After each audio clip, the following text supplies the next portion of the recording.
Este tipo comía riendo, cagaba riendo. Incluso mientras dormía, despertaba intermitentemente al menos cada hora, solo para reír. En el caso de algunos de mis compañeros, él era la única parte entretenida de sus días, pero en lo personal, a mí me aterraba. Esto probablemente se debía a que yo era el nuevo, el técnico psiquiátrico novato que aún creía que podía marcar la diferencia. La mayoría de los técnicos psiquiátricos perdían su barómetro de compasión después de un tiempo, y al final, un paciente que pasaba cada minuto del día riendo ya no es perturbador, incluso te puede parecer inofensivo. Pero también este hombre me aterraba por alguna razón inexplicable. Había algo que me parecía bastante familiar en él. Hasta ese día, mi familia aún no entendía exactamente de qué trataba mi rol como técnico psiquiátrico. Y es simple. Era prácticamente evitar que los locos maten a otros o se maten a sí mismos. Pero ¿qué es lo que hacía todo el día? Pues a veces me sentaba en una silla observando a algunos de los desquiciados pasar recostados en la cama de una habitación pequeña, y si se agitaban, tendría que ponerle seguro a la puerta. A veces dirigía la hora artística y pintábamos o trabajábamos con papel maché. También colocaba videos de yoga para la hora de ejercicio y también inmovilizaba a algunos psicóticos maniáticos para que mis colegas pudieran colocarle las ataduras y las enfermeras pudieran darle sus medicinas. Nunca me acostumbré a ello, y es por esa razón que solo duré un año en aquel trabajo. El hombre riente me sacó a risas de ese pabellón de casos agudos. Permítanme explicarles esto. No hay mucho que sea gracioso sobre la enfermedad mental, y no es mi intención ser insensible o frívolo acerca de la psicosis, y sobre todo de cómo ésta puede destruir a un individuo y a su familia. Pero para mis compañeros, o para al menos algunos de ellos, a eso se reducían los pacientes, psicóticos, locos o maniáticos. Traté de verlos como personas, porque al final del día son personas, y su enfermedad no es lo único que las define. Pero en el pabellón de casos agudos, su enfermedad se encuentra en pleno apogeo, y es el único lado en el que los técnicos psiquiátricos como yo podemos ver toda la barbarie. La mayoría de los casos eran pacientes bipolares en la cumbre de su fase maniática o esquizofrénicos teniendo algún colapso mental. El sujeto riente, a quien vamos a llamarle Aarón, era un esquizofrénico de algunos 50 y tantos años, con una forma atípica de catatonia. La mayoría de los esquizofrénicos catatónicos permanecen sentados e inmóviles, viendo a la nada por días, sin comer o dormir. Recuerdo también un paciente de ahí que se quedaba parado en el centro de la habitación, conservando una postura que podría parecer imposible para muchos, y se quedaba así durante varios días. Cuando por fin podría salir de su estado catatónico, el paciente explicaba que durante esos momentos de parálisis creía fervientemente que el mundo iba a explotar si se movía por lo menos 1 milímetro. Pero en el caso de Aarón, según me explicó su psiquiatra, algunos catatónicos no se quedan inmóviles, sino que perpetúan movimientos o acciones repetitivas sin ningún propósito. Es por eso que la expresión catatónica de Aarón era reírse sin parar. Aarón había estado entrando y saliendo del pabellón psiquiátrico por años, alternando entre el hospital psiquiátrico estatal y el hospital local, pues había algunas estipulaciones legales que no le permitían quedarse a largo plazo en un solo centro. Más adelante descubrí que esta estipulación se puso debido a que ningún centro podría aguantar su risa por más de algunos meses. Cuando empecé mi trabajo, Aarón ya había pasado ese pabellón psiquiátrico por más de 3 meses, pero según los técnicos psiquiátricos más veteranos, decían que este hombre había estado riendo de esa forma por más de 10 años. Como mencioné, a la mayoría de los técnicos psiquiátricos les parecía entretenido, y más de una vez vi que uno de los técnicos estaba poniendo su brazo alrededor de Aarón, riéndose con él, burlándose de la manera en la que su risa aguda y casi chirriante ahogaba nerviosamente cualquier otra conversación en la habitación. Pero a pesar de todo, Aarón no les hacía caso cuando hacían eso. Sus ojos miraban directamente a través de cualquiera que lo viera, y no dejaba de dar vueltas cuando un técnico trataba de agarrarlo, como si hubiese un motor dentro de él que nunca se apagaba. Se pasaba todo el día dando vueltas de esa forma, y para hacer que comiera teníamos que caminar a su lado colocando pedacitos de comida en su boca mientras andábamos a su ritmo. Le candelarizamos pausas para ir al baño cada hora para que no tuviéramos que cambiar su ropa, y esto funcionaba la mitad de las veces, pero en todo momento se reía con una risa frenética y muy penetrante. Llegó el punto en el que me reventaba los oídos. Apenas una semana después de haber llegado ahí, me angustiaba tener que subir el elevador y ser recibido por su risa incesante mientras entraba a ese pabellón psiquiátrico abismal.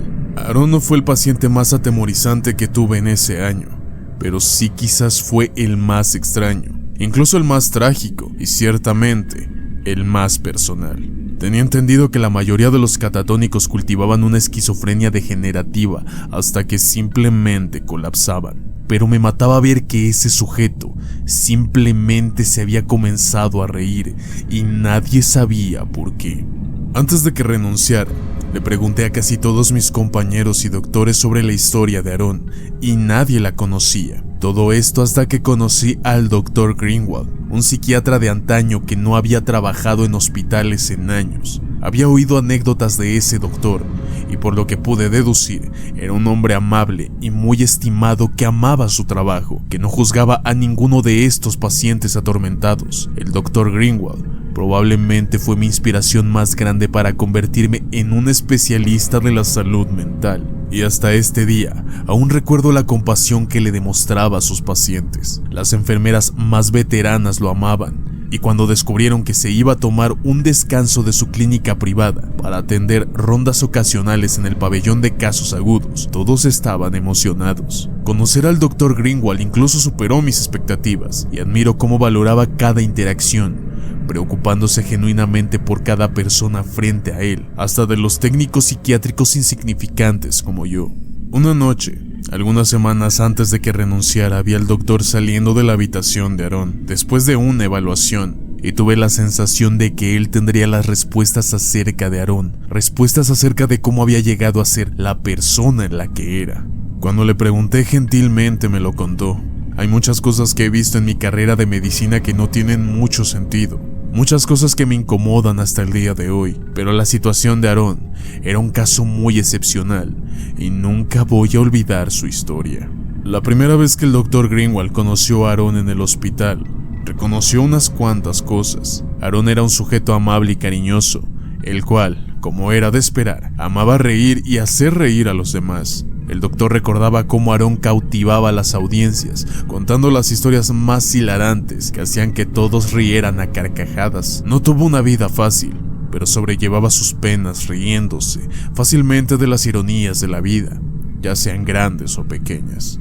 El doctor no estaba al tanto de ningún historial psiquiátrico previo, pero Aaron se casó con una mujer hermosa que había sufrido de depresión y ansiedad toda su vida. Dado que Aaron tenía el deseo tan grande por ayudar a las personas que lo necesitaban, estos sentimientos lo atrajeron hacia su esposa.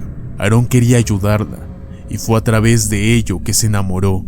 Ella se embarazó rápidamente después de que se casaron, y más adelante dio a luz a un varón sano. Su enfermedad mental empeoró después del nacimiento, creyendo que era depresión posparto, y Aaron casi se obsesionó con el estudio de la psicopatología. A pesar de sus esfuerzos por ayudarla, su condición se deterioró, desarrollando psicosis posparto, y comenzó a escuchar voces que le incitaban a actos violentos. Todo cambió cuando Aaron descubrió que su esposa había asesinado a su hijo, pero no fue una muerte común. No lo asfixió, no lo ahogó. La mujer había devorado a su propio hijo. Al enterarse de esto, Aaron comenzó a reír y desde entonces nunca dejó de hacerlo.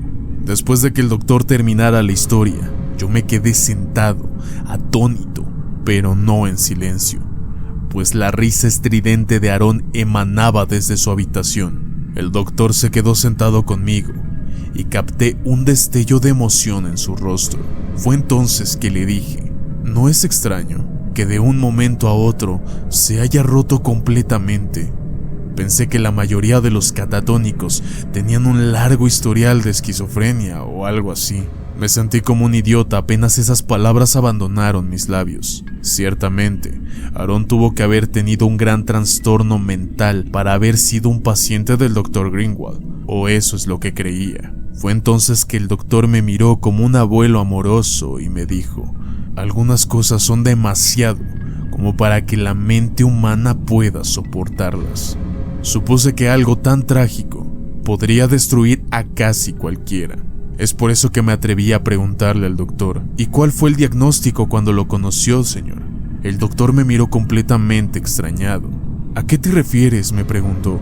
Cuando lo conoció, ¿por qué lo estaba tratando?, le respondí.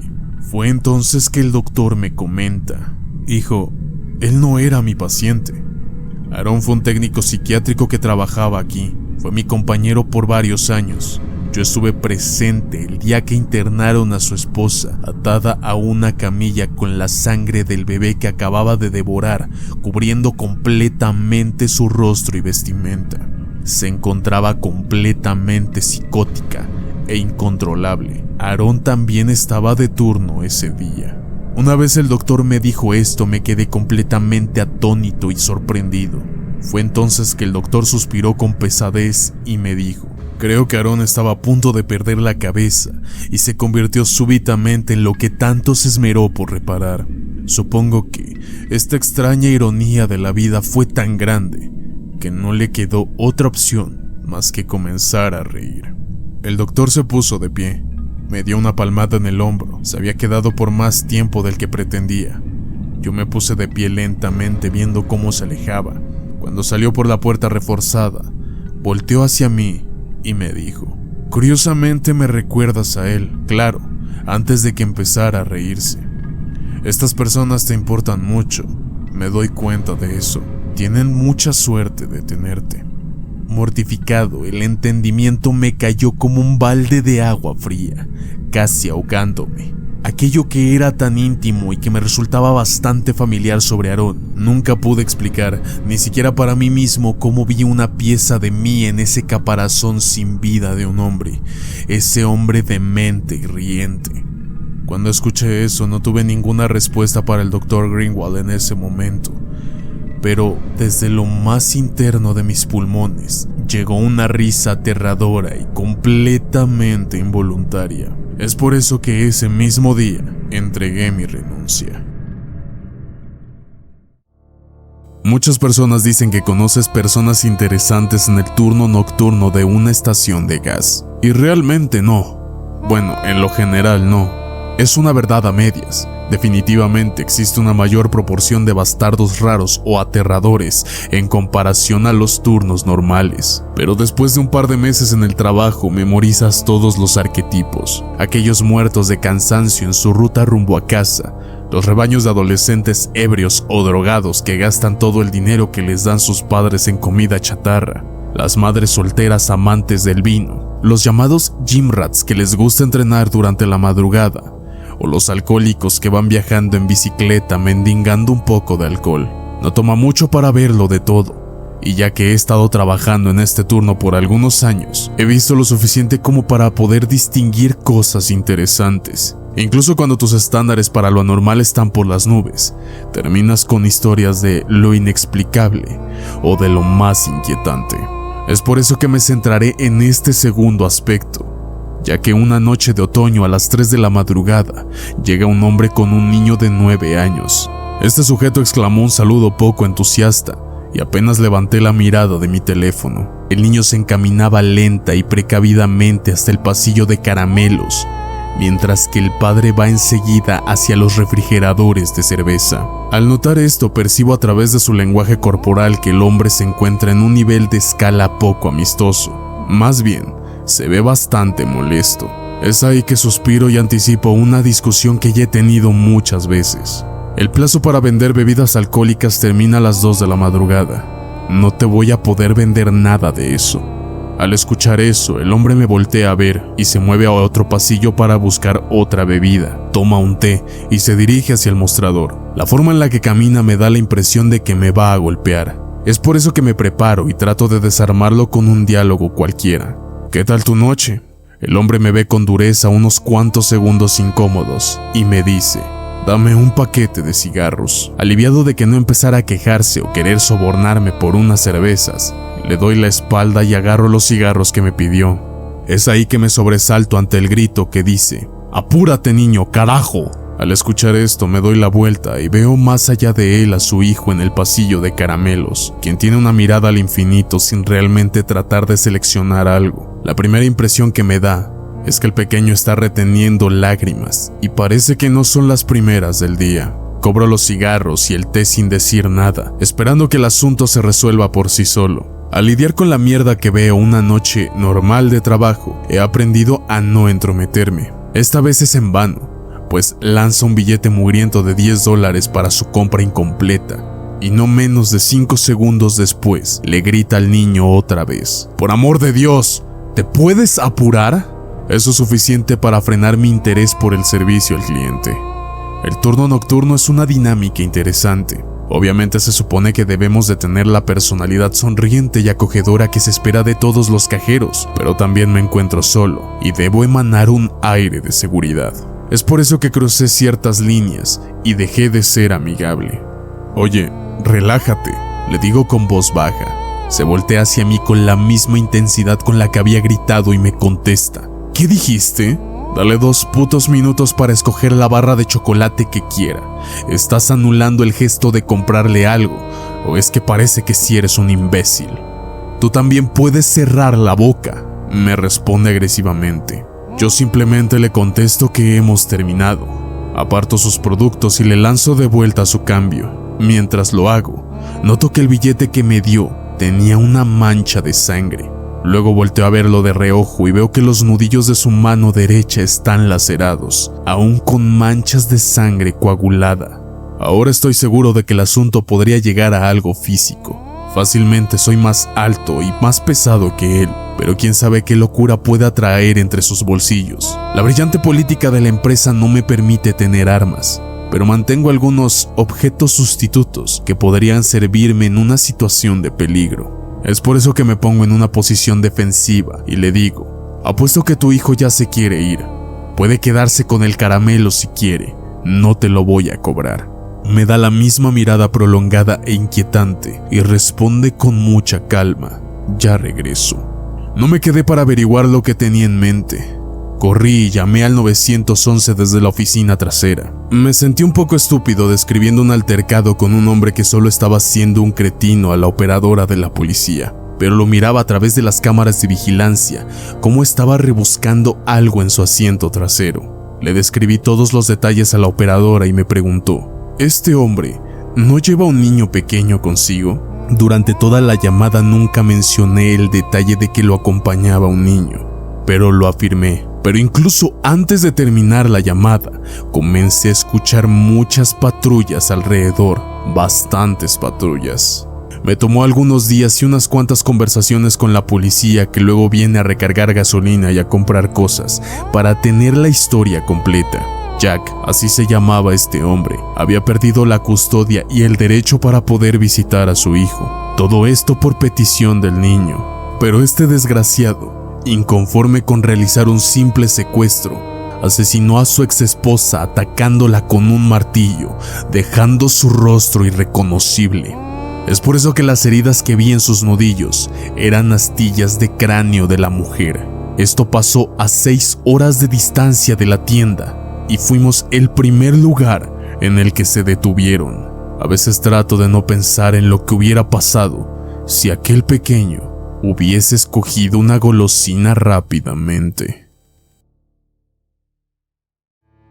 Cuando mi pequeño hijo Charlie nació, era como una bola de gritos, diminuta, rosa y agitada. Nació un mes prematuramente, escapándose como si tuviera lugares que visitar y gente que conocer. Mi esposa bromeaba que tenía la voz de un ángel, pero eran gritos severos que podrían arrancar la pintura de las paredes y los vellos finos de los oídos internos. Mi esposa y yo tomábamos turnos para que uno de nosotros realmente pudiera descansar en el sótano. A medida que pasaban los meses, se volvían cada vez más agotadores y se formaban bolsas bajo nuestros ojos. Nos dimos cuenta de que todo ello nos tocaría por un plazo de tiempo más extenso del que nos hubiéramos imaginado. A los 6 meses, Charlie era tan ruidoso como nunca, aunque un poco más carismático, con esa onda de cabello largo que le empezaba a crecer. Parecía que se calmaba un poco cuando le leía, así que terminaba leyéndole novelas enteras a nuestro pequeño ángel gritón. Nuestro pequeñín también odiaba la lactancia y prefería el biberón, algo que a mi esposa y a mí nos pareció un poco extraño, pero que aceptamos luego de haber hablado con nuestro pediatra. En cualquier otro aspecto, Charlie estaba saludable y se nos aconsejó que simplemente le tuviéramos paciencia durante sus berrinches estridentes. El ibuprofeno y las orejeras se convirtieron en herramienta de uso regular dentro de nuestro arsenal para cuidar a nuestro hijo. Cuando Charlie cumplió 12 meses, próximos a ser su cumpleaños, nos preocupamos más y lo llevamos a un psiquiatra infantil para cubrir las bases. Habíamos descartado cualquier mal físico, pero sus torrenciales ojos amplios y su boca chirriante parecían albergar algo más profundo, lo cual sentíamos que necesitábamos explorar con un profesional. El doctor mencionó un trastorno de regulación emocional como posible causa y sugirió que ejecutáramos ciertas interacciones juguetonas, remedando a Charlie hasta que reconociera nuestro comportamiento imitador y nos siguiera el juego. Seguimos intentándolo, pero nada funcionaba. No fue hasta hace unos meses después de su cumpleaños, cuando Beth estaba en el baño, que Charlie finalmente dijo sus primeras palabras. Estábamos siguiendo la recomendación del doctor. Yo estaba gateando en la alfombra para copiar su comportamiento, cuando Charlie se sentó y se quedó viendo con ojos temblorosos y vidriosos, apuntando su dedo regordete hacia la puerta cerrada del baño. Un cosquilleo de inquietud danzó por los vellos de mi cuello a medida que arrugaba su cara en la forma de un puchero lloroso, para después decir claramente sus primeras palabras, las cuales fueron: "No es mami". Después de haber dicho eso, empezó a llorar, negando con su cabeza diminuta mientras las lágrimas se derramaban por su carita tierna. Giré mi cabeza hacia el baño para contemplar la silueta de mi esposa, quien estaba parada singularmente en el marco de la puerta, con su cabello levantado. Fue entonces que en el reflejo del espejo noté que había una costura que descendía detrás de su cabeza. Cuando el pequeño Timmy Marlowe desapareció, todo el pueblo estaba escandalizado y bastante preocupado. Timmy era uno de esos niños admirados, un niño modelo, un pequeño bastante bueno como dirían muchos, un alumno brillante, un chico de buen corazón que era respetuoso con todos los habitantes del pueblo. Al principio su familia anticipaba una extorsión. Cuando un niño pequeño es tomado de las calles, usualmente es algo planeado. Era posible que hubiesen estado observando a la familia y que esperaran una suma enorme de dinero a cambio del retorno seguro de su hijo. Pese a que la familia Marlowe no era tan adinerada en lo absoluto, el pueblo entero había expresado su disposición para apoyarlos si resultaba un secuestro. Pero a medida que los días se alargaban a semanas, nada sucedía. No había ninguna llamada, ningún correo, ninguna señal que diera pistas de dónde pudiera estar el pequeño Timmy. Voluntarios atentos armaron campañas de búsqueda. Todas las personas en el pueblo habían llegado para ayudar en el rescate del pequeño Timmy. Pegaron muchos volantes en cada poste de los alrededores del pueblo y en varios edificios incluso de otras ciudades. No se podían recorrer una calle sin ver la dulce sonrisa del pequeño Timmy iluminándote en aquellos carteles de "Se busca". Buscaron por semanas y semanas, hasta que se pareció haber perdido toda esperanza, pues el niñito simplemente se había esfumado. Al final sus padres se culparon a sí mismos por lo que había sucedido. Siempre habían estado demasiado ocupados como para cuidarlo. El que trabajaran en empleos de tiempo completo resultaba en horarios muy apretados. Es por eso que contrataron a la señora Astor para que hiciera de niñera. La señora Astor era la viuda que vivía en la casa de al lado de la familia Marlowe. Luego del fallecimiento de su esposo Albert, se había estado sintiendo bastante sola en su propia casa. La señora Astor les dijo a todos que Timmy nunca regresó de la escuela aquella tarde. Y fue verdad, era una anciana intachable. Nadie había conocido a Timmy mejor que la señora Astor, lo cual, al final, fue la razón por la que lo mató. Timmy era un monstruo. La señora Astor lo vigilaba cuando él creía que nadie estaba al pendiente. El pequeño bastardo mataba a los animales de los vecinos y sonreía cruelmente cuando veía que eran anunciados como extraviados. También lo había visto colar veneno para rata en las bebidas de su familia. Nunca lo suficiente como para matar, solo la cantidad exacta para que se enfermaran violentamente. La señora Astor era consciente de todos estos aspectos, pero nunca dijo ni una sola palabra. Entonces Timmy se habituó a pegarle. Los moretones nunca fueron cuestionados. Después de todo, era una anciana. Le salían moretones con facilidad.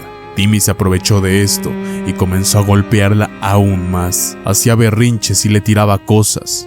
Una noche, la señora Astor se fue con la nariz rota después de haber sido agredida por el pequeño mocoso.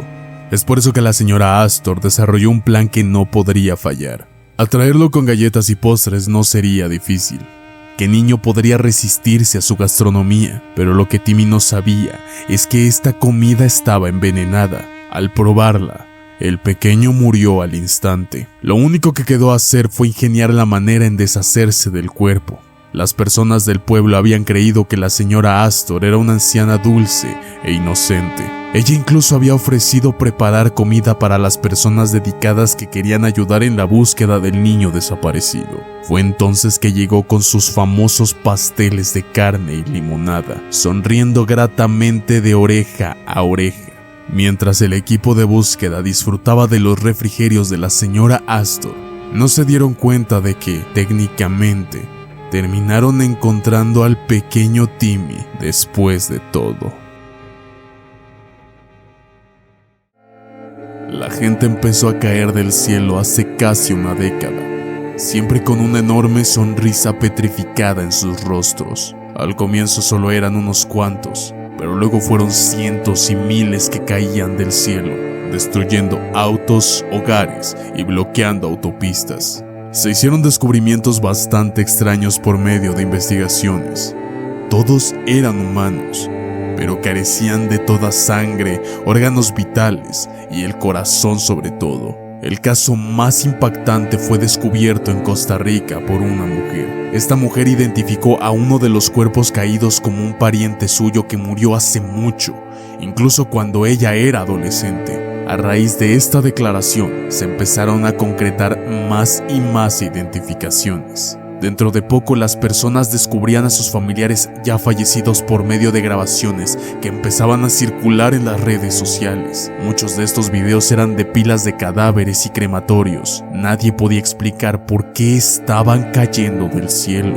Pasaron varios meses antes de que se observara algo todavía más angustiante. Luego de deshacerse otra vez de los cadáveres, no tomaba mucho tiempo hasta que aquellos mismos cuerpos volvían a caer en picada desde el cielo. Todos los esfuerzos por deshacerse de ellos no importaban. Las personas estaban siendo asesinadas incluso por accidentes de los cuerpos caídos. Y no mucho después de haber sido enterrados estos mismos fallecidos, ellos también comenzaban a caer. Mi madre fue asesinada por un cuerpo que la aplastó en plena calle, y en cuestión de 2 semanas, los noticieros reportaron que un cuerpo se había quedado atascado en el parabrisas de una avioneta, y cuando mostraron las imágenes, fue que pude ver el rostro sonriente de mi madre. Era la sonrisa más feliz que jamás le haya visto.